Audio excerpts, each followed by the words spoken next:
All right, so, okay, so we're going to be making a non-color wheel. So traditionally, a color wheel is a circle, and we're going to stay away from any kind of radial balanced shape or design that would be the same all the way around. And we're going to take the geometric shapes that we've been working with, and we're going to use those for our base, for our shapes for our color wheel. Now you have a 3" by 3" sheet of paper. So you need to make sure that your shape is at least 1 inch. Feel free to use the edge for anything that may be straight, but don't go any smaller than 1 inch. Then you need to cut that out, and you're going to trace that 12 times because we're going to still use the colors that are on the color wheel so that we can learn how to mix with acrylic paint. Now, you may want to set up a line like I did here because you have to keep in mind your balance and your unity. You don't want everything all congregated over to one side. Now, we can do any trimming of your paper if we need to, but try to go ahead and make a plan so that it's spread out. If you chose to do a line that's like this, then just make sure it's not this dark because you don't want it to show through your work. And then you would lay your shape on there and you would trace your shape around that line. That will just help you place everything. And you would need 12 colors because there's 12 colors on a color wheel. You could do an oval-like shape if you wanted. It's not going to be very interesting, so be careful doing that if that's what you choose to do. You could, and I'm sorry that I don't believe that's showing up very well, but you can do just a design that you're laying in and free forming it around if you wanted to do that. But I think the line's going to guide you a little bit better when you're doing your work.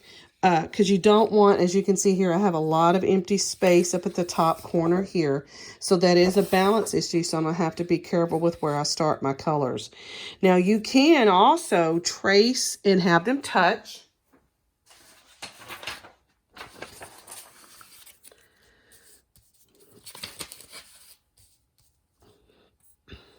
So I'm going to just do 2 really quickly.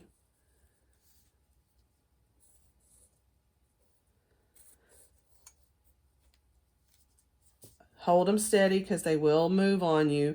Your pencil, remember, will do better if you're tracing with your pencil straight up and down instead of leaning over. Leaning over, unless you're holding your paper really well, is going to cause that to slide under it when you're tracing it. So make sure that your pencil's mostly up and down. So again, you can do it so that your pieces touch each other if that's what you would like to do, or they can be spread out.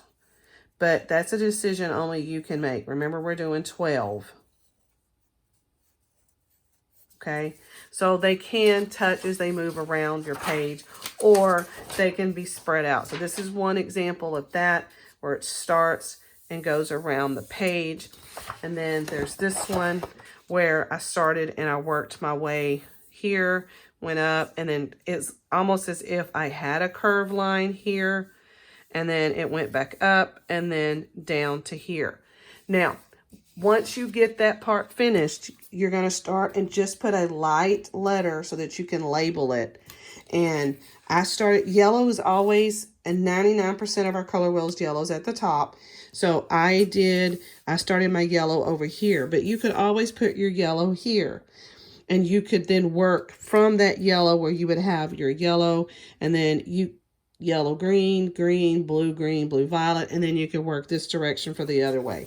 So that's something that you need to decide as well. Where do you want that yellow to start? Do you want it to be here, or do you want it to be somewhere in a different and unusual position? And then you just follow the color wheel, and if this is yellow, then this one would be yellow orange. This one would be, yellow green, because I'm going around. And then this would be your green, your blue green, your blue violet, your violet. Now, while that's at the bottom here, I would keep going to my red violet there. Then, because this is yellow, then I'm going to work backwards. This would be yellow orange.